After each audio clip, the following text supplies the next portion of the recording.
قرآن وہ کتاب ہے جو درس انقلاب ہے، سمجھ کے گر کوئی پڑھے تو نور علی نور ہے۔ بسم اللہ الرحمن الرحیم، الحمد للہ رب العالمین، والصلاة والسلام علی اشرف الانبیاء والمرسلین، اما بعد۔ سیرت النبی کے آخری مرحلے پر ہم پہنچ چکے ہیں۔ بات ہو رہی تھی بیرون عرب دعوت کے دور کی، اس میں ہم نے بین الاقوامی دعوتی خطوط اور اس کے بعد جنگ موتا، غزوہ خیبر ہم نے دیکھ لیا۔ ابھی ہم 8ویں سال میں ہیں، ہجرت کے 8ویں سال۔ غزوہ موتا کے متصل بعد مشرکین مکہ نے وہ جو صلح حدیبیہ میں معاہدہ کیا تھا وہ توڑ دیا۔ کیسے توڑا ہم نے بات کر لی تھی۔ بنو بکر جو ہیں یہ مشرکین مکہ کے دوست تھے، حلیف تھے، ساتھی تھے، اور خزاعہ قبیلہ جو ہے یہ مسلمانوں کا حلیف تھا۔ بنو بکر کے لوگوں نے خزاعہ کے لوگوں کو قتل کر دیا، بیت اللہ میں گھس کر مارا، ان کا خون بہایا۔ اور جب خزاعہ والے مدینہ آئے، انہوں نے اللہ کے رسول سے کہا کہ ہمیں انصاف چاہیے۔ حضور نے مکہ والوں کو پیغام بھیجا کہ آپ ان لوگوں کی دیت عطا کریں، دیت دیں، اور جو ہمارا معاہدہ ہوا ہے اس کی تجدید کریں۔ تو انہوں نے انکار کر دیا۔ پھر انہیں احساس ہوا کہ نہیں، ہم نے غلطی کی ہے، ہمیں معاہدے کی تجدید کر لینی چاہیے، جس کے لیے ابو سفیان پھر مدینہ تشریف لاتے ہیں، اللہ کے رسول سے ملاقات کرتے ہیں اور آپ سے کہتے ہیں کہ ہم معاہدے کی تجدید چاہتے ہیں۔ حضور کوئی جواب نہیں دیتے۔ ابو سفیان ابو بکر رضی اللہ تعالیٰ عنہ کے پاس جاتے ہیں، وہ بھی کوئی جواب نہیں دیتے۔ حضرت عمر کے پاس جاتے ہیں، وہ بھی ان کو لاجواب کر دیتے ہیں۔ بالآخر حضرت علی رضی اللہ تعالیٰ عنہ کے پاس جاتے ہیں۔ حضرت علی ان کو مشورہ دیتے ہیں کہ آپ خود ہی مسجد میں کھڑے ہو کر اعلان کر دیں، لیکن اس سے فائدہ کوئی نہیں ہونا۔ ابو سفیان مسجد میں کھڑے ہو گئے، انہوں نے اعلان کیا اور اعلان کر کے وہاں سے واپس چلے گئے۔ جب واپس گئے، مکہ والوں نے پوچھا بھی کیا بنا، تو سارا واقعہ بتایا اور بتایا میں اس طرح اعلان کر کے آ گیا ہوں۔ تو انہوں نے کہا کہ آپ کو علی نے بے وقوف بنایا، اس کا کوئی فائدہ نہیں ہے۔ یہاں تک ہم نے بات کر لی تھی۔ نبی مکرم صلی اللہ علیہ وآلہ وسلم نے تیاری کرنا شروع کر دی۔ غزوہ فتح مکہ کی حضور نے تیاری کرنا شروع کی، اور اس مرتبہ حضور نے مکمل اہتمام کیا اسے چھپانے کا۔ آپ نے مکہ والوں پر حملے کو مکمل طور پر چھپایا، یہاں تک کہ صحابہ کو بھی نہیں بتایا، یہاں تک کہ سیدہ عائشہ کو بھی نہیں بتایا، ابو بکر کو بھی نہیں بتایا۔ حضور خفیہ طور پر آپ نے ذہن میں پلاننگ کی اور پھر تیاری کرنا شروع کر دی۔ اور حضور یہ دعا مانگا کرتے تھے، اللہم خذ العیون والاخبار عن قریش، اللہ جتنی بھی خبریں ہیں وہ قریش سے چھپا لے، قریش کو ہمارے ارادے کا پتہ نہ لگے، حتی نبغتہا فی بلادہا، یہاں تک کہ ہم اس کے شہر پہنچ جائیں، ان پر حملہ کر دیں۔ حضور نے اس حملے کو خفیہ رکھا۔ سیدنا ابو بکر رضی اللہ تعالیٰ عنہ ایک دن حضور کے گھر گئے، سیدہ عائشہ سے ملاقات ہوئی۔ سیدہ عائشہ نا حضور کا کوئی سامان تیار فرما رہی تھی، تو پوچھنے لگے ای بنیا، اے میری بیٹی، کیا حضور نے تمہیں سامان تیار کرنے کے لیے کہا ہے؟ جیسے سفر پر جانا ہوتا ہے سامان تیار کرتے ہیں۔ قالت نعم، جی ہاں حضور نے کہا۔ فَأَيْنَ تَرِينَهُ يُرِيدُ، عائشہ تیرا کیا خیال ہے حضور کدھر کا ارادہ رکھتے ہیں؟ قالت لا واللہ ما ادری، اللہ کی قسم مجھے نہیں پتا حضور کہاں جانا چاہتے ہیں۔ پھر نبی مکرم صلی اللہ علیہ وآلہ وسلم نے آہستہ آہستہ اس چیز کو پھر اوپن کیا۔ شروع میں حضور نے اس کو خفیہ رکھا۔ سب سے پہلے اللہ کے رسول نے مشاورت کی اس حوالے سے۔ مسجد نبوی میں آپ تشریف فرما تھے، حجرے کے پاس آپ بیٹھے ہوئے تھے اور آپ نے لوگوں سے کہا ادعو لی ابا بکر، ابو بکر کو بلاؤ۔ حضرت ابو بکر کو بلایا اور حضرت ابو بکر سے سرگوشی کی، جیسے کان میں آپ بات کرتے ہیں، مشاورت کی، سرگوشی کی۔ اور جب بات مکمل ہو گئی تو حضرت ابو بکر کو کہا میرے دائیں طرف بیٹھ جائیں۔ پھر کہا ادعو لی عمر، عمر کو بلاؤ۔ حضرت عمر آئے اور پھر ایک لمبی گفتگو حضرت عمر سے کی، ابو بکر سے زیادہ لمبی کی عمر سے، اور حضرت عمر کی جو آواز ہے نا وہ ذرا تھوڑی بلند بھی ہو رہی تھی۔ ابو بکر رضی اللہ تعالیٰ عنہ کی آواز بلند نہیں ہوئی تھی، حضرت عمر کی آواز بلند بھی ہو رہی تھی، لوگ دیکھ بھی رہے ہیں کہ کیا بات ہو رہی ہے۔ پھر آپ نے حضرت عمر سے کہا آپ میرے بائیں طرف بیٹھ جائیں، ایک کو دائیں بٹھا لیا، ایک کو بائیں بٹھا لیا۔ پھر آپ نے لوگوں کو بلایا کہ لوگوں میں تمہیں ان دونوں بندوں کے بارے میں، اپنے دونوں ساتھیوں کے بارے میں نہ بتاؤں؟ جی اللہ کے رسول بتائیے۔ پھر آپ نے ابو بکر رضی اللہ تعالیٰ عنہ کی طرف چہرہ کیا اور کہا ان ابراہیم کان الین فی اللہ تعالی من الدہن اللین۔ دیکھا ابو بکر کی طرف اور فرمایا بے شک ابراہیم علیہ السلام جو ہے نا اللہ کے معاملے میں وہ تو ایک نرم گھی سے بھی زیادہ نرم تھے، نرم گھی سے بھی زیادہ نرم تھے حضرت ابراہیم علیہ السلام۔ اور دیکھ رہے ہیں آپ ابو بکر کی طرف۔ پھر آپ نے عمر رضی اللہ تعالیٰ عنہ کی طرف دیکھا اور کہا ان نوحا کان اشد فی اللہ من الحجر، اور بے شک نوح علیہ السلام جو ہے نا وہ اللہ کے معاملے میں پتھر سے بھی زیادہ سخت ہے۔ اور مقصد دونوں کا بتانا یہ ہے کہ ابو بکر جو ہے یہ تو ابراہیم کی طرح نرم ہے، اور عمر جو ہے یہ نوح علیہ السلام کی طرح سخت ہے اللہ کے معاملے میں۔ وہ نرم ہے اللہ کے معاملے میں، یہ نرم ہے اللہ کے معاملے میں۔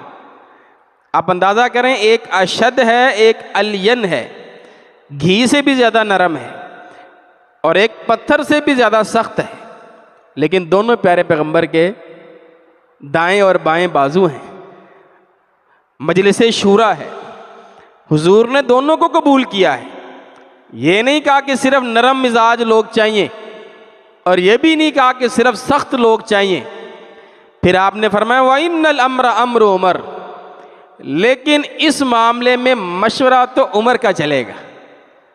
پریورٹی آپ نے دی عمر رضی اللہ تعالیٰ عنہ کو، کہا یہ نرم ہیں، یہ سخت ہیں، لیکن اس وقت معاملہ جو ہے وہ عمر کا چلے گا۔ فَتَجَهَّزُوا، لوگوں تیاری کرو، سامان بناؤ، ایک دوسرے کا مدد کرو۔ لوگ نہ اٹھ کر پھر حضرت ابو بکر کے پاس آئے اور انہوں نے کہا اِنَّا كَرِهْنَا أَن نَسْأَلَ عمر، ہمیں نہ عمر سے بات کرتے ہوئے ذرا ہچکچاہٹ ہے کہ ہم عمر سے بات ہم آپ کے پاس آئے ہیں، ذرا بتائیے کیا بات ہوئی، یہ کیا مشورہ ہوا، کیا گفتگو ہوئی؟ تو حضرت رسول ابو بکر رضی اللہ تعالیٰ عنہ فرمانے لگے حضور نے مجھ سے مشورہ کیا کیف تأمرنی فی غزوہ مکہ، مکہ پر حملہ کرنے کے بارے میں ابو بکر تمہارا کیا خیال ہے؟ کہتے میں نے کہا یا رسول اللہ ہم قومک، اللہ کے رسول وہ آپ کی قوم ہے، آپ کے ہی لوگ ہیں، کون سا کوئی غیر ہیں، ہمارے رشتہ دار ہی ہیں۔ حتی رأیت انہ سیطیعنی، یہاں تک کہ میں آپ کو یہی کہتا رہا کہ وہ ہمارے اپنے ہیں، ہمیں ان پر حملہ نہیں کرنا چاہیے، ہمیں انتظار کرنا چاہیے، اگر وہ ہم پر حملہ کریں گے پھر ہم دیکھیں گے، ہمیں پیشگی حملہ نہیں کرنا چاہیے۔ کہتے میرے ذہن میں یہ تھا کہ حملہ نہ ہو۔ ثم دعا عمر، پھر آپ نے عمر کو بلایا، کہ جب یہی سوال عمر سے پوچھا تو عمر کہنے لگے ہم رأس الکفر، حضور یہ تو کفر کے سرغنے ہیں، یہ تو کفر کا سر ہیں۔ اور یہاں تک کہ حضرت عمر نے نا پھر ان کی ساری زیادتیاں گنوانا شروع کی۔ حضور آپ کے ساتھ انہوں نے کیا کیا، احد میں کیا کیا، حضور مکہ میں آپ کے ساتھ کیا کرتے تھے، آپ کے صحابہ کے ساتھ انہوں نے کیا کیا، وہ ایک ایک کر کے نا حضرت عمر نے پھر وہ ساری باتیں گنوانا شروع کی۔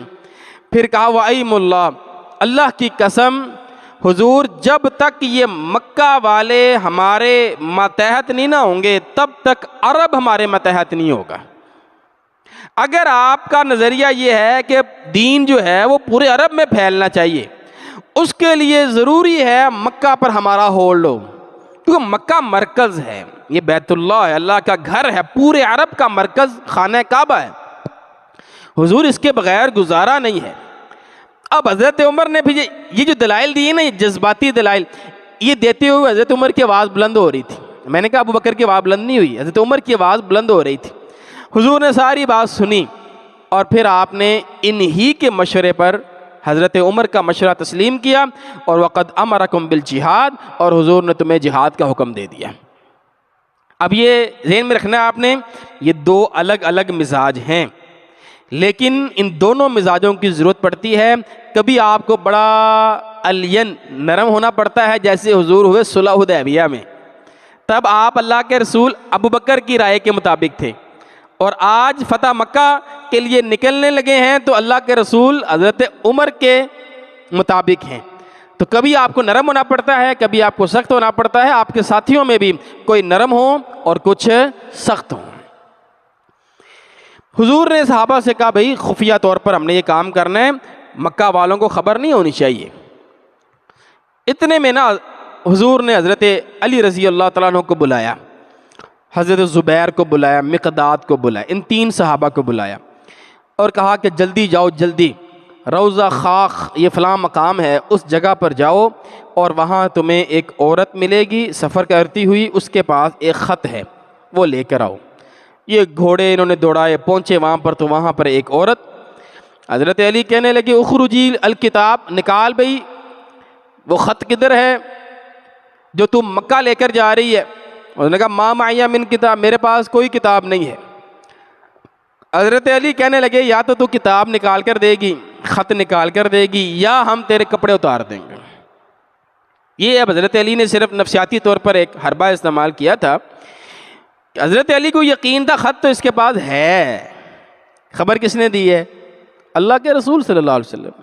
خط اس کے پاس ہے، یہ دو نمبری کر رہی ہے۔ آپ نے ذرا تھوڑے سخت لہجے میں بات کی نا حضرت علی نے، وہ ڈر گئی، اس نے کہا یہ تو واقعی میں مجھے نہیں چھوڑیں گے، تو اس نے اپنے بال کھولے اور بالوں کے اندر سے خط نکال کے دے دیا۔ حضرت علی نے وہ خط لیا، سیدھا اللہ کے رسول صلی اللہ علیہ وآلہ وسلم کے پاس آ گئے۔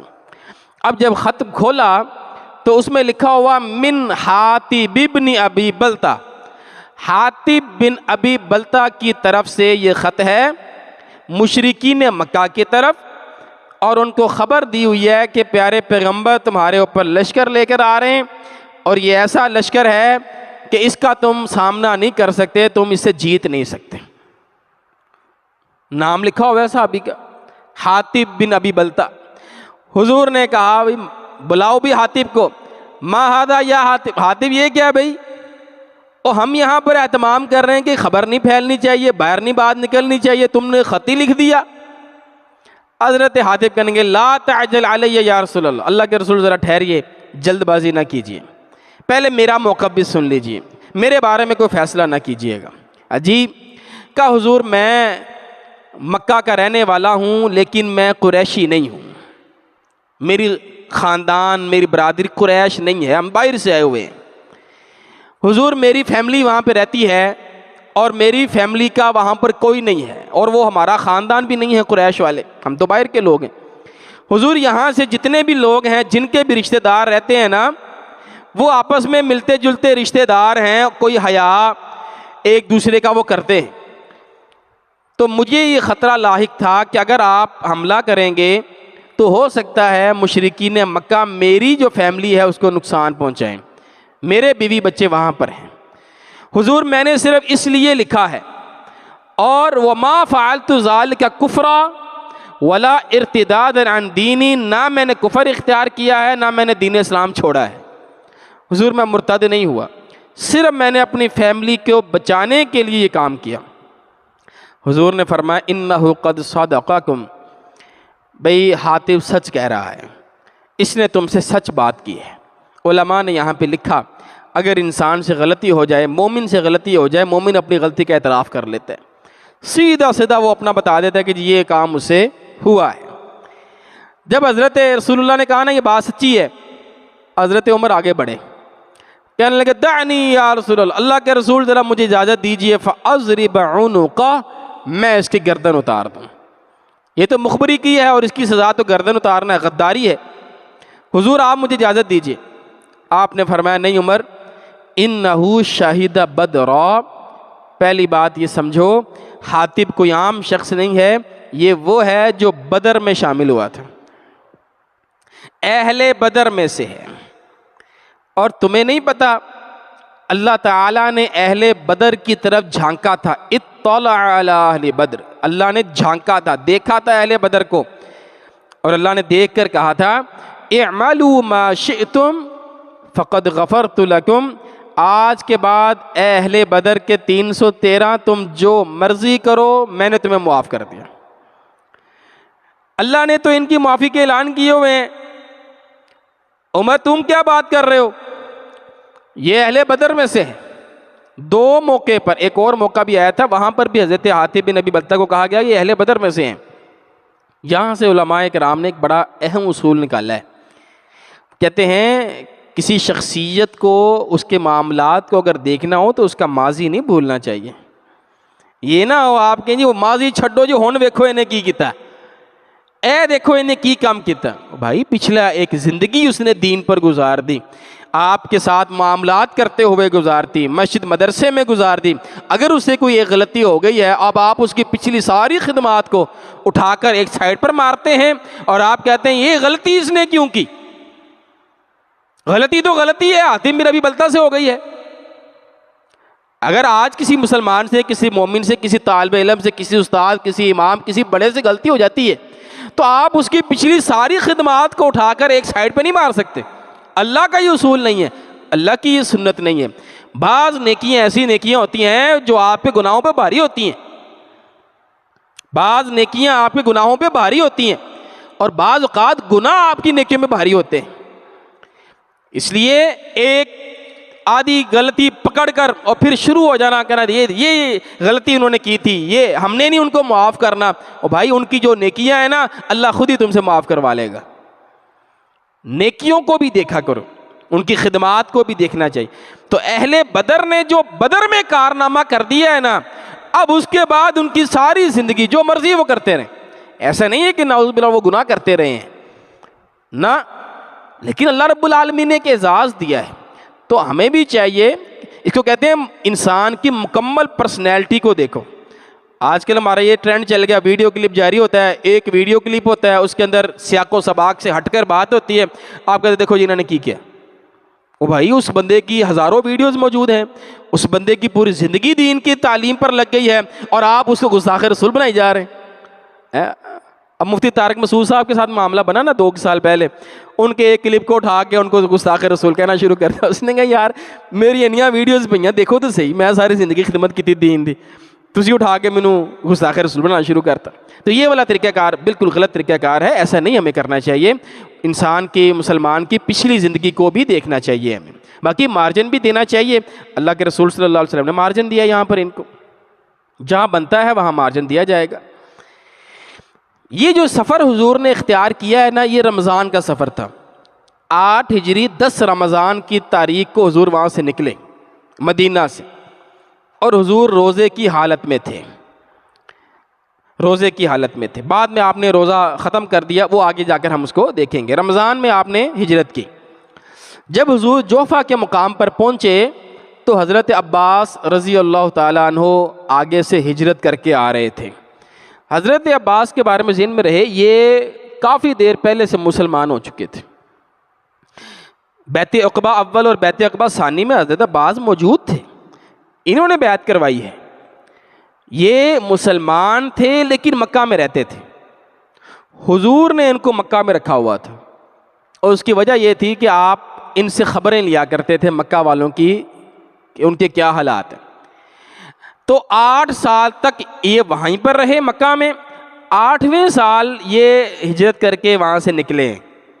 حضرت عبداللہ بن عباس ان کے ساتھ ہیں، ابھی چھوٹے ہیں، وہ ان کے ساتھ آئے ہیں ادھر۔ تو راستے میں یہ اللہ کے رسول صلی اللہ علیہ وآلہ وسلم کو ملے، اللہ کے رسول بڑے خوش ہوئے، تو حضرت عباس نے اپنی فیملی جو ہے واپس بھیج دی، مدینہ بھیج دی، اور خود اللہ کے رسول کے ساتھ مکہ کی طرف روانہ ہو گئے۔ حضرت عباس سے اللہ کے رسول کی بڑی محبت تھی، ان کے بیٹے عبداللہ بن عباس ہیں، مفسر قرآن ہیں۔ حضرت عباس کے حق میں پیارے پیغمبر نے ایک دعا کی تھی، بڑی پیاری دعا، اللہم اغفر للعباس، اللہ عباس کو معاف کر دے، ووالدہ، اور اس کی اولاد کو بھی معاف کر دے، مغفرتاً ظاہرہ، ظاہری طور پر سارے گناہوں کو اللہ بخش دے، مغفرت کر دے، وباطنۃ، اور باطنی طور پر بھی معاف کر دے، لا تغادر ذنبا، اللہ کوئی ایک گناہ بھی باقی نہ چھوڑے، اللہم احفظہ فی ولدہ، اللہ اس کی اولاد کے معاملے میں اس کی حفاظت فرمائی، اس کی اولاد کے معاملے میں عباس کی حفاظت فرمائی۔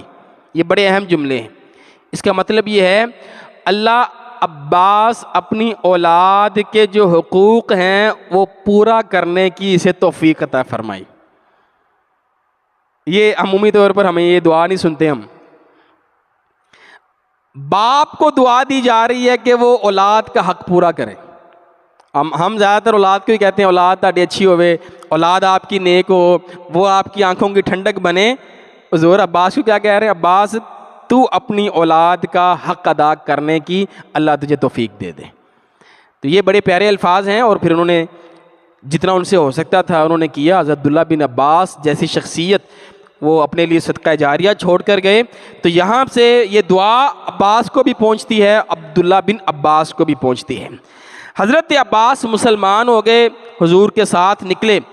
حضرت عباس فرماتے ہیں میرے دل میں سارے سفر میں یہی رہا کسی طرح مکہ والوں کو پتہ لگ جائے حضور آ رہے ہیں، اور وہ اپنے آپ کو سرنڈر کر دیں، لڑائی نہ ہو، سرنڈر کر دیں وہ اپنے آپ کو۔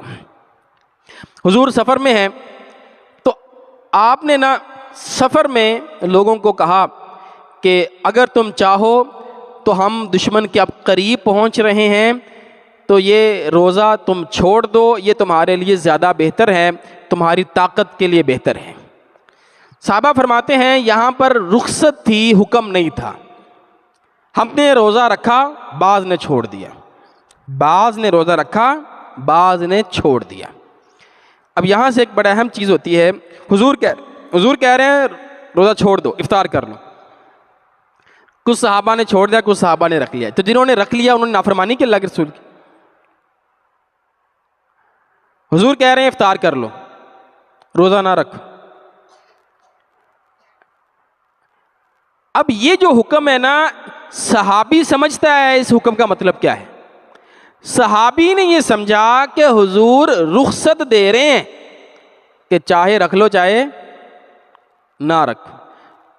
تو کسی نے نہیں رکھا، کسی نے، دونوں ہی حق پر ہیں کہ ایک حق پر ہے؟ ہم تو کہتے ہیں ایک حق پر ہوتا ہے، ہم نے تو معیار ہی ایسا بنایا ہوا ہے، نہیں جی حدیث لے کے آؤ۔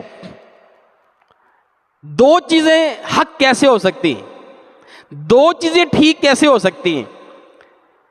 صحابہ فرماتے ہیں ہم میں سے کچھ روزے دار تھے، کچھ روزے دار نہیں تھے۔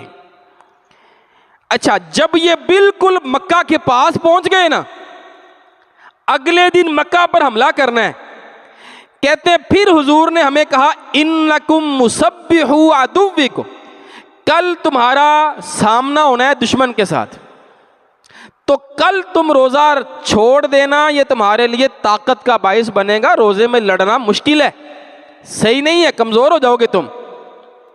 صحابہ کہتے ہیں ہم سمجھ گئے، اب ہمارے لیے چھوڑنا ضروری ہے۔ کہتے اب کوئی شخص ایسا نہیں تھا جس نے روزہ نہ رکھا ہو، جس نے روزہ نہ رکھا ہو۔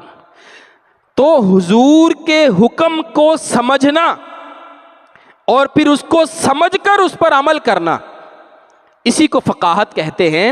ایک کو یہ سمجھ آئی, ایک کو یہ سمجھ آئی, حکم ایک ہی, ظاہری طور پر دیکھنے میں حکم ایک ہی ہے. تو صحابہ کرام کا فہم جو ہے وہ بھی دلیل ہوتا ہے, اور اگر کسی کو ایک اینگل سے سمجھ آئی ہے اس نے وہ عمل کر لیا وہ بھی ٹھیک ہے, اور کسی نے دوسرے اینگل پر عمل کر لیا تو وہ بھی ٹھیک ہے.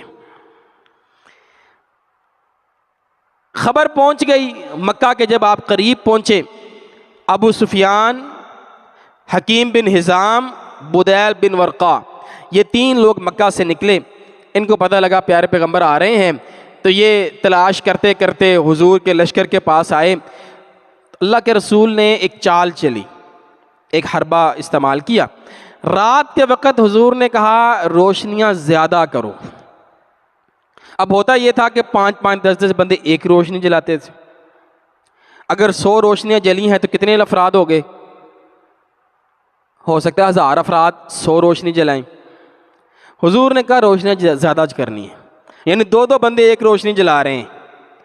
اب رات کے وقت میں لشکر ہے 10,000 کا. جب انہوں نے روشنیاں جلائیں نا اور صحابہ پھیل گئے, اسی دوران میں ابو سفیان وہاں پہنچے اور انہوں نے دیکھی لائٹیں اور روشنیاں, آگ جلتی. انہوں نے کہا یہ روشنی کہاں سے آئی؟ اب نفسیاتی طور پر ان کو ڈرایا گیا کہ بھائی بہت بڑا لشکر ہے, تم اس سے ٹکرا نہیں سکتے. اتنے ہیں نہیں تھے. بات سمجھ آ رہی؟ جنگوں میں یہ چیزیں چلتی ہیں. نفسیاتی طور پر اگلے بندے کو خوف ڈالنا چاہیے. خوف ڈالا گیا ہے. اللہ کے رسول نے یہ چال چلی. وہیں سے گزرتے ہوئے نا حضرت ابو سفیان کی ملاقات ہو گئی حضرت عباس سے. اسی رات میں وہیں پر حضرت عباس نے کہا ابو سفیان آ یار, میں تجھے اللہ کے رسول کے پاس لے کر چلوں. کیونکہ ان کو فکر تھی کہ لڑائی نہ ہو, یہ بھی مسلمان ہو جائیں. حضرت عباس نے ابو سفیان کو لیا اور لشکر کے اندر داخل ہو گئے. جب یہ حضرت عمر کی آگ کے پاس سے گزرے نا, حضرت عباس آگے بیٹھے ہوئے سواری پر اور حضرت ابو سفیان پیچھے بیٹھے ہوئے سواری پر تھے. حضرت عمر بھی آگ جلا کر بیٹھے ہیں اپنے ساتھیوں کے ساتھ. جیسے حضرت عمر نے دیکھا, کہنے لگے ابو سفیان عدو اللہ, اللہ کا دشمن ابو سفیان, الحمدللہ الذی امکن منک بغیر عقد ولا عہد, اللہ کا شکر ہے اللہ نے ابو سفیان کو خود ہی ہمارے پاس بھیج دیا. اور اٹھے اور بھاگے. کدھر بھاگے؟ ابو سفیان کی طرف نہیں بھاگے, اللہ کے رسول کے خیمے کی طرف بھاگے. حضرت عمر نے دوڑ لگا دی حضور کے خیمے کی طرف. حضرت عباس نے دیکھا عمر کو, حضرت عباس کہتے میں نے بھی گھوڑا تیز کر دیا. انہوں نے بھی تیز دوڑا دیا. کہتے ہیں ہم سے پہلے ہی حضرت عمر پہلے اندر داخل ہو گئے. جیسے حضرت عمر اندر داخل ہوئے, کہنے لگے یا رسول اللہ ھذا ابو سفیان, اللہ کے رسول یہ ابو سفیان ہے اور اللہ نے اس کو ہمارے حوالے کر دیا ہے. فدعنی فلاضرب عنقہ, مجھے اجازت دے دیں میں اس کی گردن کاٹ دوں. آپ مجھے اجازت دے دیں میں اسے قتل کر دوں. آپ حضرت عمر کی تربیت دیکھیں. حضرت عمر نے حضور سے پوچھے بغیر ابو سفیان کو کچھ نہیں کہا. وہ وہیں پہ پکڑ سکتے تھے, ادھر ہی حملہ کر سکتے تھے. کہا نہیں, پیارے پیغمبر کی اجازت نہیں ہے. بھاگے ہیں, دوڑے ہیں, حضور کے پاس آئے ہیں, کہا حضور مجھے اجازت دیجیے. ادھر سے حضرت عمر نے یہ کہا, ادھر سے حضرت عباس نے کہا یا رسول اللہ انی قد اجرتہ, میں نے اس کو پناہ دے دی, یہ میری پناہ میں آ گیا. اب اصول یہ ہے جس بندے کو کوئی مسلمان پناہ دے دے, ریاست اسٹیٹ حکمران اس کو پناہ دینے کا پابند ہوتا ہے. حضرت عباس نے کہا میں نے پناہ دی. حضور نے کہا بس ٹھیک ہے, آپ نے پناہ دے دی ہے, ٹھیک ہے. آپ نے حضرت عمر کو کچھ نہیں کہا, کوئی اجازت نہیں دی. حضرت عمر پھر کہتے رہے حضور مجھے اجازت دیں, حضور مجھے اجازت دیں. حضرت عباس کو غصہ آیا. حضرت عباس عمر میں بڑے تھے. کہنے لگے مہلن یا عمر, عمر ٹھہر جا. اگر ابو سفیان تمہارے خاندان میں سے ہوتا, بنو عدی بن کعب تیرے خاندان میں سے ہوتا, تیرے قبیلے میں سے ہوتا, تو کبھی یہ بات نہ کرتا. تجھے پتہ ہے نا یہ تیرے قبیلے میں سے نہیں, یہ عبد مناف میں سے ہے. اور عبد مناف جو ہیں وہ عباس اور ابو سفیان کی ایک ہی لڑی ہے, قریشی ہیں. یہ دونوں ایک ہی نسل سے ہیں، عباس اور ابو سفیان کزن ہیں، وہ بنو امیہ میں سے، بنو عباس میں سے، ہاشمی ہیں۔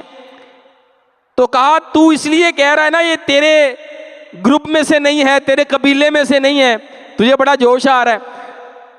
حضرت عمر ذرا ٹھنڈے پڑ گئے، کہنے کہ مہلن یا عباس، نہیں عباس ایسی بات نہیں ہے، فاللہ اللہ کی قسم تمہارا اسلام قبول کرنا، جس دن تم نے اسلام قبول کیا تھا نا، مجھے اس دن اگر میرا سگا باپ بھی اسلام قبول کر لیتا مجھے اتنی خوشی نہ ہوتی جتنی مجھے آپ کے اسلام پر خوشی ہوئی تھی۔ حضرت عمر کے والد مسلمان نہیں تھے، انہوں نے اسلام قبول نہیں کیا تھا، مجھے اپنے باپ کے اسلام پر اتنی خوشی نہ ہوتی۔ اور پتہ ہے کیوں؟ اس لیے کہ آپ کے اسلام قبول کرنے سے جو حضور کو خوشی ہوئی وہ میرے باپ کے اسلام قبول کرنے سے حضور کی خوشی نہیں ہونی تھی۔ تو آپ یہ نہ سمجھیں کہ مجھے کوئی قبیلوں کا کوئی مسئلہ ہے، نہیں، آپ حضور کے زیادہ قریب ہیں، مجھے آپ سے زیادہ محبت ہے۔ پھر حضور نے کہا اے عباس اس کو اپنے ساتھ لے جاؤ، صبح میرے پاس لے کر آنا۔ حضرت عباس ابو سفیان کو اپنے ساتھ لے گئے، رات ٹھہرایا، صبح جب فجر ہوئی نا تو فجر کے ٹائم انہوں نے اٹھا دیا ان کو، اور 10,000 کا لشکر وضو کر رہا ہے۔ حضرت ابو سفیان کہنے لگے عباس یہ کیا ہو رہا ہے، یہ جنگ کی تیاری کر رہے ہیں؟ کہا نہیں نماز پڑھنے لگے ہیں، آرام نہ تسلی رکھو، کوئی مسئلہ نہیں۔ 10,000 کے لشکر نے پیارے پیغمبر کے پیچھے ایک ہی وقت میں نماز پڑھی، اور حضرت ابو سفیان نے یہ منظر اپنی آنکھوں سے دیکھا۔ جب انہوں نے یہ منظر دیکھا تو ان پر مزید دہشت طاری ہو گئی، مزید رعب طاری ہو گیا، اور صحابہ کی حضور سے جو محبت ہے وہ ان کے سامنے آ گئی۔ فجر کی نماز مکمل ہوئی، یہ اللہ کے رسول صلی اللہ علیہ وسلم کے پاس آ گئے، حضور کے پاس بیٹھے تو حضور نے کہا ویحک یا ابا سفیان، ابو سفیان تو برباد ہو، الم یأن لک ان تعلم انہ لا الہ الا اللہ، اے ابو سفیان ابھی تک تجھے پتہ نہیں لگا لا الہ الا اللہ، اللہ کے علاوہ کوئی لا، ابھی تک سمجھ نہیں آئی؟ 18 سال نہیں، حضور کو 21 سال ہو گئے ہیں دعوت دیتے ہوئے، اور ابھی تک تجھے سمجھ نہیں آئی؟ ابو سفیان آگے سے کہتے بھی ابی انت و امی، میرے ماں باپ آپ پر قربان، ما احلمک و اکرمک و اوصلک، کیا حضور آپ کا حلم ہے، کیا آپ کا صبر ہے، کیا آپ کا اکرام ہے، کیا آپ کا رشتہ داریوں کو جوڑنا ہے۔ متاثر ہوئے نا اللہ کے رسول سے، آپ کا حلم دیکھ کر، آپ کا صبر دیکھ، کتنی عظیم ہستی ہیں آپ۔ اللہ کی قسم اگر اللہ کے علاوہ کوئی اور الہ ہوتا تو ابھی تک ہماری مدد کے لیے آ چکا ہوتا، کوئی ہے ہی نہیں ہماری مدد کے لیے، ہم تو ذلیل ہو رہے ہیں یہاں پر۔ حضور نے پھر کہا ویحک یا ابا سفیان الم یأن لک ان تعلم انی رسول اللہ، اے ابو سفیان تجھے پتہ نہیں ہے، ابھی تک نہیں پتہ لگا کہ میں اللہ کا رسول ہوں؟ پھر یہی الفاظ کہے کہ میرے نفس نے اب اس چیز کو قبول کیا ہے، ابھی تک نہیں یہ باتیں ہی کر رہے ہیں۔ حضرت عباس رضی اللہ تعالیٰ عنہ ساتھ بیٹھے ہوئے کہیں گے ویحک اسلم واشہد اللہ الہ الا اللہ وان محمد رسول اللہ قبل ان تضرب عنقک۔ ابو سفیان گلیں کرتا رہے گا، جلدی کر اسلام قبول کر اور تشہد پڑھ، گواہی دے اللہ کے علاوہ کوئی الہ نہیں ہے، پیارے پیغمبر اللہ کے رسول، اس سے پہلے کہ تیری گردن کاٹ دی جائے۔ یار تو لگتا گلیں کری جا رہا ہے، قبل ان تضرب عنقک، او عمر تیری گردن اتارنے کے پیچھے پڑا ہوا ہے، تو باتیں کری جا رہا ہے۔ حضرت عباس نے ذرا پریشر ڈالا نا، فشہد شہادت الحق، تو فوراً پھر حضرت ابو سفیان نے کلمہ پڑھ لیا اور مسلمان ہو گئے، فاسلم، مسلمان ہو گئے۔ یہ موقع ہے حضرت ابو سفیان کے اسلام قبول کرنے کا، بڑی تفصیل سے علماء نے اس کو لکھا ہے۔ حضرت عباس کہنے لگے اللہ کے رسول آپ کو پتہ ہے ان ابا سفیان رجل یحب ھذا الفخر، ابو سفیان سردار آدمی ہے، بڑا آدمی ہے، مکہ کا اس وقت سب سے بڑا سردار ہے ابو سفیان، تو حضور اس کو ذرا پروٹوکول تو دیں تھوڑا سا، بڑا ہے، فخر اپنے اندر محسوس کرتے ہیں، یہ لوگ بڑے ہوتے ہیں، حضور کچھ ان کو عنایت فرمائیں، کچھ پروٹوکول دینا چاہیے ہمیں ابو سفیان کو۔ یہاں بھی دیکھیں بڑی پیاری بات ہے، سمجھنا چاہیے ان چیزوں کو۔ جو بڑا مقام رکھتے ہیں ان کے ساتھ ویسے ہی ڈیل کرنا چاہیے۔ کہا حضور اس کو کچھ عنایت کریں؟ حضور نے کہا ہاں ہاں کیوں نہیں۔ پھر آپ نے وہاں پر کہا من دخل دار ابی سفیان فہو آمن، ابو سفیان کو یہ اعزاز حاصل ہے کہ جو شخص ابو سفیان کے گھر میں داخل ہو جائے گا اس کو ہم کچھ نہیں کہیں گے۔ یہ ابو سفیان کے پروٹوکول کے لیے، اس کی عزت افزائی کے لیے اللہ کے رسول حضرت عباس کا مشورہ مانا اور آپ نے یہ کام کر کے دکھایا۔ اس لیے دنیاوی اعتبار سے اگر کسی شخص کو اللہ نے کوئی مقام دیا ہے، کوئی مرتبہ دیا ہے، آپ کے علاقے کا کوئی بڑا افسر ہے یا آپ کے علاقے کا کوئی بڑا ذمہ دار ہے، اگر وہ آپ کے پاس آتا ہے، اس کو بھی ذرا ذہن میں رکھیے گا، ان دونوں چیزوں میں فرق، ایک آپ کا اس کے پاس جانا، ایک اس کا آپ کے پاس آنا، فرق ہے کہ نہیں ہے؟ ان دونوں میں فرق ہے۔ اس کے پاس جانا مناسب نہیں ہے۔ اگر وہ چل کر آپ کے پاس آ گیا ہے، اب آپ کی طرف سے اکرام میں کوئی کمی نہیں ہونی چاہیے، آپ کی طرف سے پھر کمی نہیں ہونی چاہیے۔ عقیدہ چاہے اس کا جیسا مرضی ہے، عقیدے کو نہیں اب آپ نے دیکھنا کہ جی وہ فلاں عقیدے کا ہے، وہ فلاں عقیدے کا ہے، وہ فلاں عقیدے کا ہے۔ اب وہ اب چل کر آیا آپ کے پاس، اب آپ نے اس کا اکرام کرنا ہے، آپ نے اس کو عزت دینی ہے، جیسے اللہ کے رسول نے عدی بن حاتم کو دی، حاتم تائی کے بیٹے کو، وہ بھی روایات موجود ہیں، یہاں بھی روایت موجود ہے، سمامہ بن اسال کو اللہ کے رسول نے عزت دی۔ تو یہ نا پیارے پیغمبر کی سنت ہے۔ حضرت عمر نے کہا تھا اللہ کے رسول کو آپ پیارے پیغمبر کوئی اچھا سا حلہ بنا لیں تاکہ باہر سے لوگ آپ کو ملنے کے لیے آتے ہیں، آپ ان کو استقبال کرتے ہیں تو پیارا سا لباس پہن لیا۔ حضور نے بنوایا تھا وہ لباس۔ تو ایسے لوگوں کا جو دنیاوی اعتبار سے کچھ سٹیٹس رکھتے ہیں، اگر وہ چل کر آپ کے پاس آ جائیں، آپ کے مسجد میں آ جائیں، آپ کے گھر میں آ جائیں، آپ کے پروگرام میں آ جائیں، تو ان کو عزت دینا یہ بھی پیارے پیغمبر کی سنت ہے۔ ہاں خود چل کر جانا ان کے پیچھے پیچھے اور ان کی ٹی سی کرنا اور ان کو پروٹوکول دینا اور ان کے پیچھے پیچھے رہنا، یہ بالکل مناسب رویہ نہیں ہے۔ اگر وہ مواحد نہیں ہیں، ان کا عقیدہ توحید والا نہیں، تو پھر تو بالکل ہی ان کے پاس نہیں جانا چاہیے، اعراض کرنا چاہیے۔ ہاں ضرورت کے وقت آپ چلے جائیں کام لینے کے لیے۔ اللہ کے رسول ضرورت کے وقت مشرکین کے پاس گئے ہیں، لیکن ان کے پیچھے پیچھے نہیں رہے اللہ کے رسول۔ اس کی مثال چلیں، آپ حضور جب طائف سے واپس آئے ہیں، مکہ میں آپ کی انٹری نہیں تھی، مکہ میں آپ انٹر نہیں ہو سکتے تھے۔ آپ نے پہلے ابو جہل کو پیغام بھیجا کہ مجھے اپنی پناہ میں لے لو، پھر آپ نے ایک اور بندے کو پیغام بھیجا، پھر آپ نے غالباً یہ مطعم تھے نا، جبیر بن مطعم کے والد، مطعم بن عدی، اس کو آپ نے پیغام بھیجا، اس نے کہا ہاں ٹھیک ہے میں آپ کو پناہ دیتا ہوں۔ وہ کافر تھا، مشرک تھا، اللہ کے رسول نے اس کی پناہ لی اور آپ مدینہ میں داخل ہو گئے۔ تو اگر آپ کو ضرورت ہے کسی بڑے آدمی سے کوئی کام نکلوانا ہے، آپ جا سکتے ہیں، اسے کام لے سکتے ہیں، لیکن اب آپ اس سے تعلقات بنا کے رکھتے ہیں، شادی بیاہ پر جاتے ہیں، کھانے دعوتیں کر رہے ہیں کہ جس ضرورت وقت کام لینا پہ جاتا ہے نہ کروں، یہ والا رویہ پیارے پیغمبر کا رویہ نہیں ہے، اس سے بچنا چاہیے۔ حضرت عباس نے جب دیکھا ابو سفیان مسلمان ہو گئے ہیں، حضور نے کہا جاؤ ذرا اس کو نا میرے لشکر کا ایک چکر کٹواؤ، اس کو دکھاؤ ہمارا لشکر کیسا ہے۔ حضرت عباس ابو سفیان کو لے کر ایک چوٹی کے اوپر کھڑے ہو گئے، حضور نے لشکر اپنا چلایا، آگے کی طرف بڑھے مکہ کی طرف۔ تو جب مہاجرین اور انصار گزر رہے تھے تو ابو سفیان نے پوچھا، کہا من ہاؤلا، یہ کون لوگ ہیں؟ کہا تھا رسول اللہ، یہ اللہ کے رسول ہیں، مہاجرین اور انصار ہیں۔ تو ابو سفیان کہنے لگے مال احد ہاؤلا قبال ولا طاقت، یہ تو ایسا لشکر ہے اس کا کوئی مقابلہ نہیں کر سکتا، کسی کے اندر طاقت نہیں ہے اس کا مقابلہ کرے۔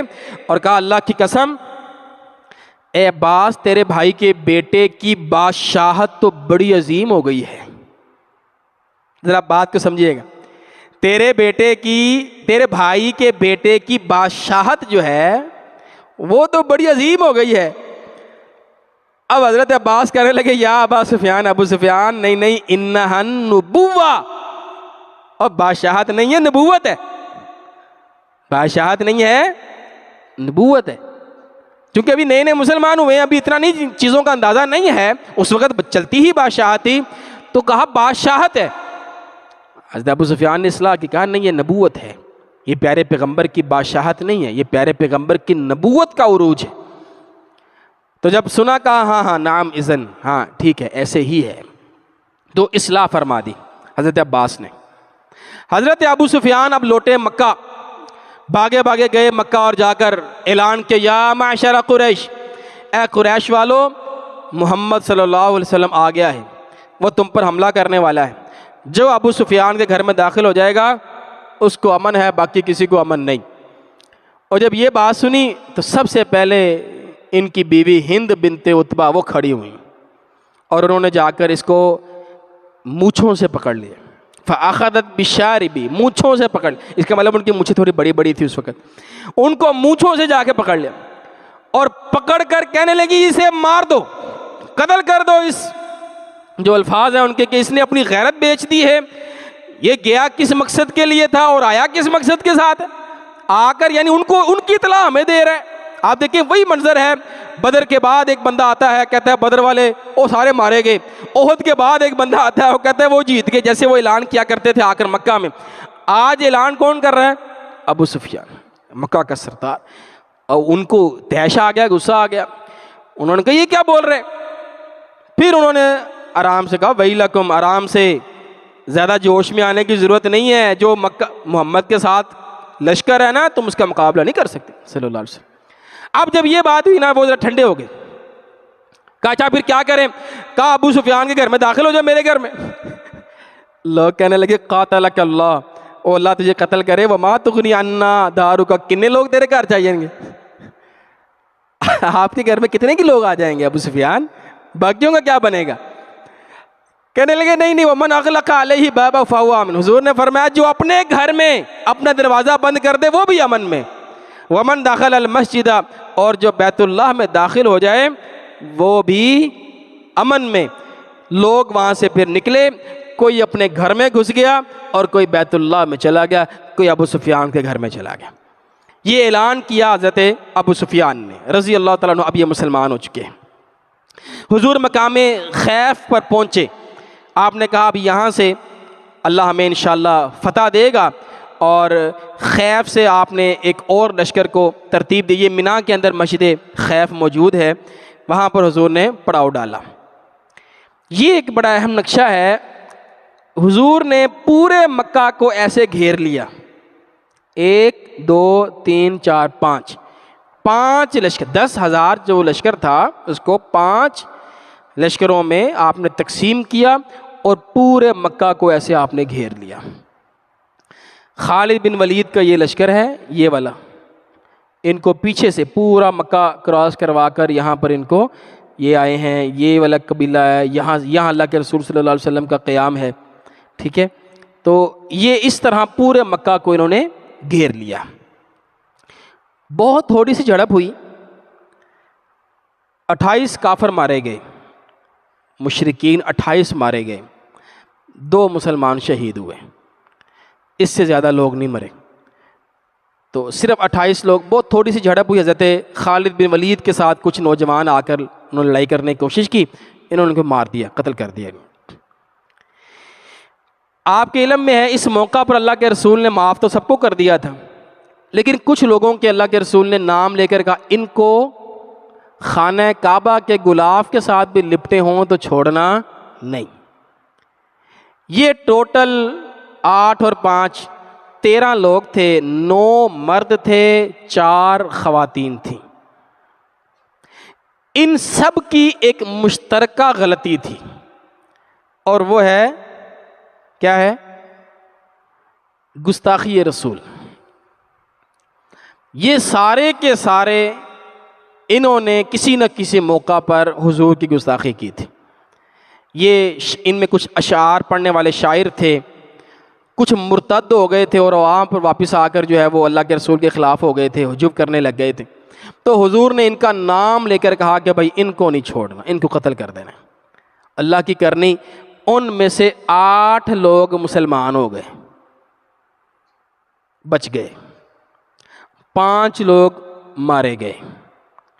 وہ جو 8 لوگ مسلمان ہوئے، ذرا ان کو مختصراً دیکھ لیں۔ اکرمہ بن ابو جہل کے بیٹے اکرمہ، ان کا اسلام قبول کرنے کا واقعہ آپ لوگوں نے سن رکھا۔ یہ نکل گئے تھے، بھاگ گئے تھے، سمندر کی کشتی پر سوار ہو گئے، وہاں پر کشتی میں طوفان آیا، پھر اللہ نے کہا بھی ابھی تو اللہ ہی کام آئے گا، انہوں نے کہا اللہ کام آئے گا تو پھر دنیا پر بھی اللہ ہی کام آتا ہے زمین پر۔ پھر وہاں سے واپس آ کر یہ مسلمان ہو، اکرمہ بن ابی جہل یہ مسلمان ہو گئے۔ واشی بن حرب، حضرت حمزہ کو قتل کرنے والے، یہ بھی وہاں سے بھاگ گئے تھے، طائف چلے گئے۔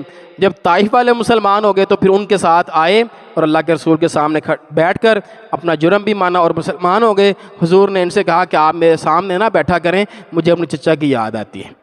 واشی بھی مسلمان ہو۔ حبار بن اسود جو ہے نا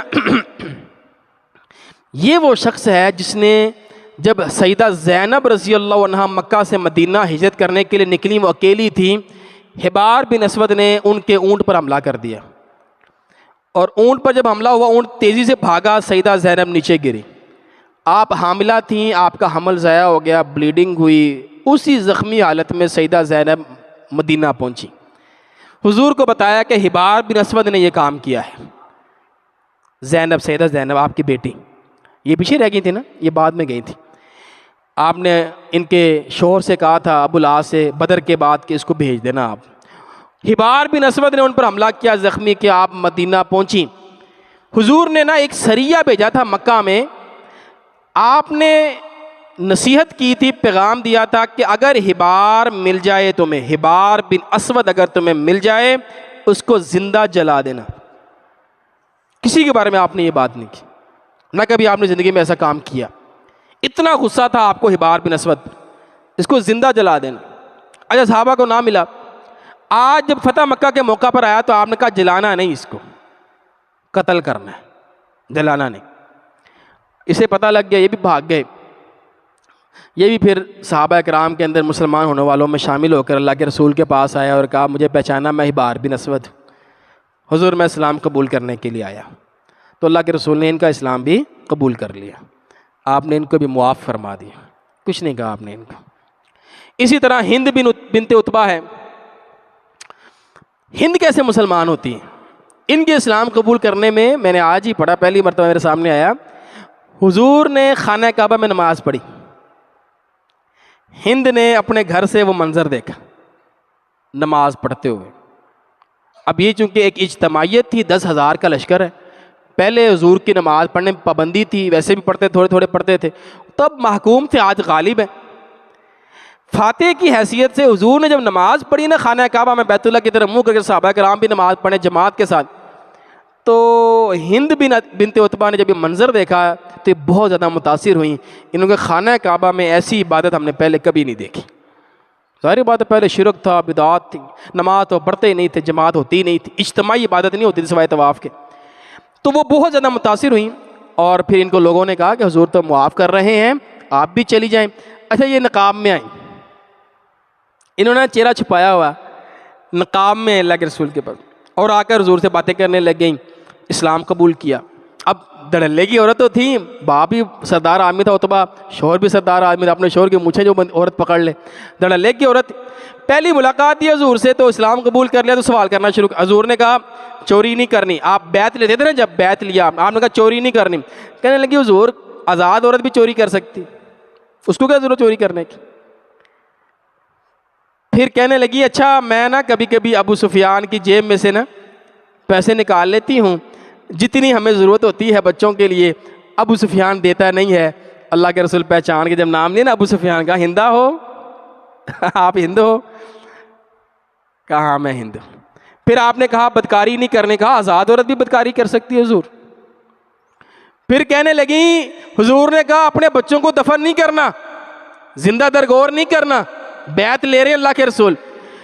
کہنے لگی حضور زندہ درگور کی آپ بات کرتے ہیں، ہم نے تو ان کو کھلا پلا کر بڑا کیا اور تسی سارے وڑتے ذبح کرتے ساڈے منڈے، ہم تو کھلا پلا کر بڑے کرنے والے تھے اور آپ نے تو ان کو قتل کر دیا۔ کہتے جب یہ بات کی نا تو پیارے پیغمبر بھی مسکرائے، آپ ہنسے پھر ان کی یہ بات سن کر، یہ واپس چلی گئیں۔ اب جب بڑے لوگ اس طرح کے سردار ٹائپ کے مالی طور پر اچھے ہوں، یہ جب مسلمان ہوتے ہیں نا تو پھر ان کے اندر ایک خصوصیت ہوتی ہے، اور میں نے پڑھا مجھے بڑا اچھا محسوس ہوا۔ حضور کے ساتھ اس سفر میں 2 بیویاں تھیں آپ کی، سیدہ میمونہ اور ام سلمہ رضی اللہ عنہا۔ حضور کا حجون کے مقام پر آپ کا خیمہ تھا۔ اگلے دن اب حضرت ہند نے 2 بکریاں ذبح کر کے بھون کر اللہ کے رسول کی خدمت میں پیش کی، اور لونڈی کو ساتھ میں پیغام دے کر بھیجا، کہا پیارے پیغمبر سے کہنا قحط سالی کی وجہ سے ہماری بکریاں بہت نحیف ہو گئی ہیں، کمزور ہو گئی ہیں، میں نے تلاش کی ہے، کوئی بکری ہمیں صحت مند نہیں ملی، اس لیے یہ گوشت جو آپ کے پاس آیا ہے یہ بڑی نحیف بکری ہے، ہمارا سارا ریوڑ ہی بڑا نحیف ہے۔ اللہ کے رسول مسکرائے، آپ نے اس ہدیے کو قبول بھی فرمایا، اور پھر اللہ کے رسول صلی اللہ علیہ وسلم نے دعا دی، اللہ آپ کے ریوڑ میں برکت ڈال دے۔ وہ پھر خاتون نے جا کے حضرت ہند کو بتایا تو حضرت ہند بڑی خوش ہوئی، وہ بڑی خوش ہوئی کہ اللہ کے رسول نے ہمارے ریوڑ کو دعا دے دی ہے۔ اب آپ دیکھیں یہ والے لوگ اس طرح کے جب اسلام قبول کر لیتے تو یہ خدمت کے جذبات میں ان کے بڑے ہوتے ہیں جذبات خدمت، فوراً اگلے دن اللہ کے رسول کی خدمت میں بکرے جا رہے ہیں جی، خدمتیں ہو رہی ہیں اور خوشی کے ساتھ ہو رہی ہیں، محبت کے ساتھ ہو رہی ہیں۔ اور پھر یہی ہند کہا کرتی تھیں، حضور مجھے خاندانوں میں سے، قبیلوں میں سے، گھرانوں میں سب سے برا گھرانہ آپ کا لگتا تھا، اور اب مجھے سب سے پیارا گھرانہ آپ کا لگتا ہے۔ حضور نے فرمایا اسی کو اسلام کہتے ہیں، جب انسان اسلام قبول کرتا ہے تو یہ محبتیں بدل جاتی ہیں۔ حضور مسلمان اللہ کے رسول صلی اللہ علیہ وآلہ وسلم نے فتح کر لیا، جب آپ انٹر ہو گئے، قبضہ ہو گیا، فتح ہو گیا، حضور نے غسل فرمایا، غسل فرما کر آپ نے 8 رکعات شکرانے کے طور پر ادا کی، شکرانہ کیا، پھر اللہ کے رسول صلی اللہ علیہ وسلم خانہ کعبہ میں داخل ہوئے۔ یہ شکرانے کے نفل آپ نے اپنے خیمے میں پڑھے ہیں، پھر آپ خانہ کعبہ میں داخل ہوئے تو حضرت عبداللہ بن مسعود فرماتے ہیں 360 360 بت اس وقت خانہ کعبہ کے ارد گرد موجود تھے۔ صرف یہی نہیں، خانہ کعبہ میں پورے مکہ شہر میں ارد گرد سارے۔ تو اللہ کے رسول صلی اللہ علیہ وسلم کے ہاتھ میں چھڑی تھی اور آپ ایسے بتوں کو گراتے جا رہے تھے اور پڑھ رہے تھے جاء الحق وزہق الباطل۔ آپ نے بیت اللہ کی چابی منگوائی، عثمان بن طلحہ کو کہا بھی جاؤ بھی بیت اللہ کی چابی لے کر آؤ۔ حضرت عثمان بن طلحہ وہی تھے جن کو مکہ میں آپ نے کہا تھا چابی لے کر آؤ، کہیں گے میں نے نہیں دینی آپ کو چابی۔ حضور نے کہا عثمان کوئی بات نہیں، ایک دن آئے گا میں آپ سے چابی لوں گا، یہ چابی میرے پاس ہوگی۔ آج عثمان بن طلحہ مسلمان ہیں، مدینہ سے آئے ہیں ساتھ، کہا عثمان چابی لے کر آ۔ چابی کدھر ہے؟ عثمان کی والدہ کے پاس۔ حضرت عثمان بن طلحہ اپنی والدہ کے پاس پہنچے، کہا چابی تو، کہتی نہیں دینی میں نے نہیں دینی بیت اللہ کی چابی۔ حضرت عثمان بن طلحہ کہتے ہیں میں قتل کر دوں گا، مجھے چابی دے دو۔ الفاظ موجود ہیں، میں نے تلوار سے تجھے قتل کر دینا، پیارے پیغمبر نے چابی منگوائی، چابی دو۔ اس نے سمجھا بھائی مجھے کہ مار ہی نہ دے، انہوں نے چابی نکال کر عثمان بن طلحہ کو دے دی۔ عثمان بن طلحہ چابی لے کر آئے، اللہ کے رسول صلی اللہ علیہ وسلم کو چابی دی، یا دروازہ کھولا۔ جب دروازہ کھولا فرآ فیہ صور الملائکہ، دیکھا کہ خانہ کعبہ کے اندر جو دیواریں ہیں، دیواروں کے اوپر فرشتوں کی تصویریں بنی ہوئی ہیں، ابراہیم علیہ السلام اور اسماعیل علیہ السلام کی تصویریں بنی ہیں، اور ان کے ساتھ ازلام کے تیر پڑے ہوئے ہیں تصویروں کے اندر، کہ قاتلہم اللہ، اللہ ان کو قتل کرے۔ کیسے انہوں نے ہمارے بزرگوں کی تصویریں بنا رکھی ہیں، جبکہ حضرت ابراہیم علیہ السلام کا ان چیزوں سے کوئی تعلق نہیں۔ ما کان ابراہیم یہودیہ، ابراہیم یہودی نہیں، ولا نصرانیہ، نصرانی نہیں، ولیکن کان حنیفا مسلما، وہ تو مسلمان تھے، وما کان من المشرکین، وہ مشرکین میں سے نہیں تھے۔ اور حضور اندر داخل نہیں ہوئے، آپ نے کہا پہلے ان تصویروں کو مٹاؤ۔ صحابہ اندر گئے، انہوں نے ان ساری تصویروں کو مٹایا، ختم کیا، پھر اللہ کے رسول خانہ کعبہ میں داخل ہوئے۔ یہ سبق دیا اللہ کے رسول صلی اللہ علیہ وسلم نے، جس جگہوں پر تصویریں ہوں وہاں داخل نہیں ہوتے۔ اللہ کے رسول داخل ہی نہیں ہوئے خانہ کعبہ، حالانکہ جگہ کون سی ہے؟ خانہ کعبہ، کسی کی بیٹھک نہیں ہے، خانہ کعبہ ہے، حضور داخل نہیں ہوئے، آپ نے وہ سارا مٹوایا۔ آپ اندر داخل ہوئے، آپ نے 2 نفل پڑھے خانہ کعبہ کے اندر، اور پھر جب آپ باہر آئے تو آپ نے حضرت بلال سے کہا کہ آپ خانہ کعبہ کی چھت پر چڑھ کر اذان پڑھیں۔ حضرت بلال رضی اللہ تعالیٰ عنہ نے پھر خانہ کعبہ کی چھت پر چڑھ کر اذان پڑھی۔ یہ اختلافی مسئلہ ہے، ویسے حضرت بلال نے اذان پڑھی ہے وہاں پر، اذان کا ٹائم ہو گیا، اذان پڑھی، زور کی نماز آپ نے وہاں پڑھی، یہ زور سے پہلے کا مسئلہ ہے سارا، لیکن خانہ کعبہ کی چھت پر پڑھی اس میں اختلاف ہے، اس میں اختلاف ہے کہ چھت پر پڑھی۔ اذان آپ نے پڑھی اور اس کے بعد آپ نے حضرت ابو طلحہ عثمان بن طلحہ کو بلایا اور ان کو چابی واپس کی اور کہا عثمان تیرے خاندان سے یہ چابی کوئی نہیں کھینچے گا جب تک کوئی ظالم شخص آ کر تیرے خاندان سے چابی نہ کھینچے. کہا جاتا ہے آج بھی انہی کے خاندان کے پاس چابی موجود ہے. پھر آپ نے وہاں پہ خطبہ دیا اور آپ نے لوگوں کو بلایا اور ان سے کہا بھی ما ترون انی فاعل فیکم، بتاؤ، یہ آپ خانہ کعبہ کے سامنے کھڑے ہیں بالکل اونچی جگہ پر. آپ نے پوچھا بھی بتاؤ میں تمہارے ساتھ کیا کروں گا؟ وہ کہنے لگے خیرن، ہمیں امید ہے آپ اچھا کریں گے. اخن کریم، آپ بڑے اچھے بھائی ہیں. وابن اخن کریم، آپ کے والد بہت اچھے تھے، آپ ہمارے ساتھ اچھا رویہ اپنائیں گے. آپ نے فرمایا اذهبوا فانتم مطلقاء، جاؤ چلے جاؤ تم سارے آزاد ہو. اور ایک روایت میں ہے آپ نے پڑھا لا تثریب علیکم الیوم، آج تمہارے ساتھ کوئی مواخذہ نہیں ہوگا. میں وہی کہوں گا جو یوسف علیہ السلام نے اپنے بھائیوں سے کہا تھا. آپ نے معافی دے دی ان کو. جب یہ سارا معاملہ ہو گیا، فتح مکہ ہو گئی، نماز وغیرہ آپ نے پڑھ لی، لوگ مسلمان ہو گئے.